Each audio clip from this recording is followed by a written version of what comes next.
Since the beginning of time, human beings have fought each other, each time creating more deadly weapons in a never-ending search for peace.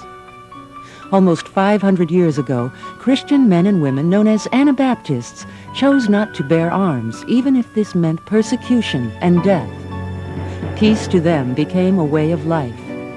Today, the Mennonites, the Brethren in Christ, and others who choose to live in the Anabaptist tradition continue to see peacemaking as a central part of their faith experience.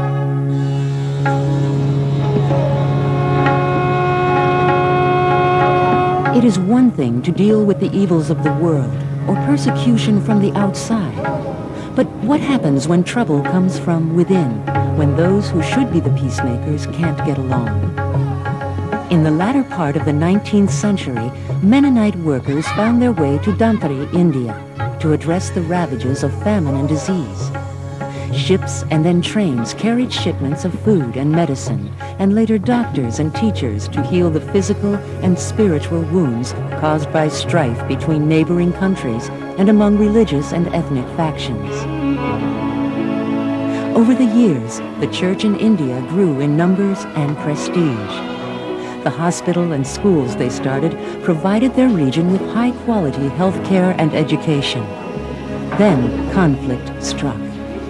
If you look at the whole history of India, community-wise, there has always been conflict.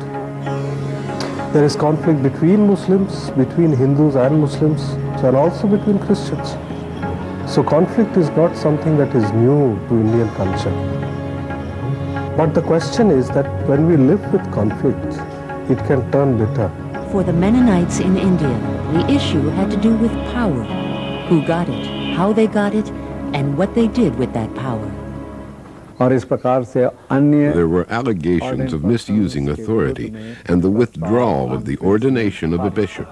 Because of this kind of friction, many people felt they should form a parallel conference. And that is what happened. In 1984, at the annual Indian Mennonite Conference, the conflict turned so bitter that the church divided. One group continuing to call itself the Mennonite Church of India, the other taking on the hopefully temporary name, the Ad Hoc Group. M.K. Nathan, a photographer and congregational leader, became a member of the Ad Hoc Group.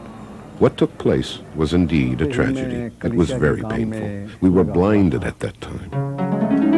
P.K. Singh, a welder and neighbor of M.K. Nathan, remained on the opposite side, with the Mennonite Church of India. He remembers the pain of separation. We were like a family. There were a lot of hurt feelings. We belonged to the same church, so the split was a tragedy. A lot of people were affected by this. Families were divided. Ironically, the hospital and schools operated by the Mennonites to heal wounds were now matters of controversy. Church members accused brothers and sisters in administrative roles of showing preferential treatment to their friends and families. We feel that a lot of injustice was done. Those who were in the MCI had to pay 300 rupees to get our daughters admitted for nursing training, while those who were in the Ad Hoc Group paid virtually nothing. The split left the new Ad Hoc Group in charge of the hospital and MCI, the Mennonite Church of India, in charge of the church buildings, a situation that quickly increased the tensions. When the church split, we requested MCI to give us a place to worship, and that was denied to us. We asked for a place where our people could get married, and that too was denied. We were barred from entry into any of the Mennonite church buildings. The conflict intensified. On one occasion, church officials called in the police to help maintain order between the two groups. The conflict seemed beyond repair. Very often I thought that this separation had probably come to stay, that the split would always be there. I always hoped for the day when we could really come together, but that was only a hope. As the conflict moved from the church to the courts, outsiders began to take notice, many of whom had been educated in the Mennonite schools or treated at the hospital. Even the Hindu and Muslim communities began to ask, what has gone wrong with your people? There were definitely a lot of questions. We lost credibility with the community. They said, "You Christians are supposed to be living peacefully together." That made us stop and think. Why are we fighting with each other? Questions also came from within. At the end of a service or during service, we say, "Peace be unto you." But what does it really mean? And I think that the whole concept of peace has not been nurtured in our churches. And that is the very sad thing. Coming to church at the time of the split was not a happy time for me.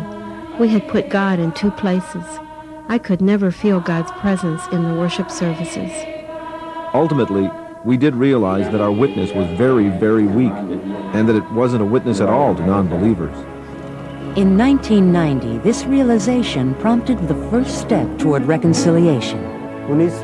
Everybody was talking about reconciliation, about coming together, but nobody wanted to take the first step. The Lord led me to stand with boldness and say, "Why don't we call our brothers back to this meeting?"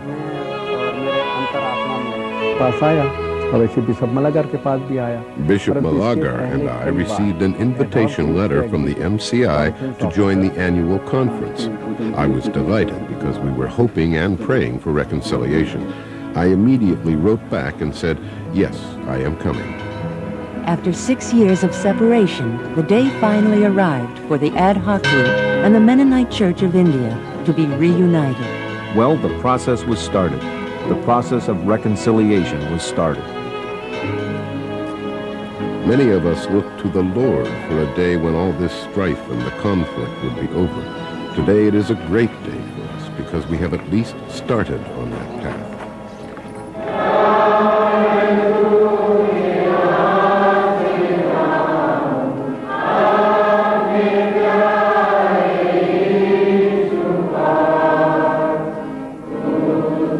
My message to churches around the world who are experiencing conflict is that Jesus calls us to love.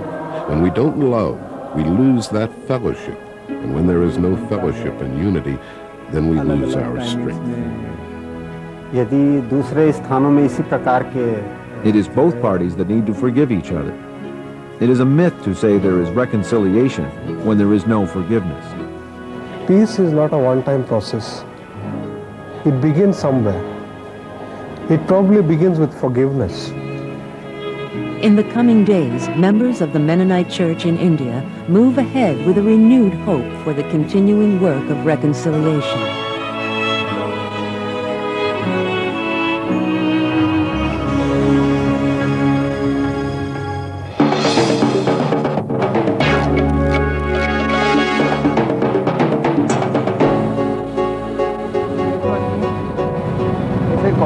Over here is the congressional building.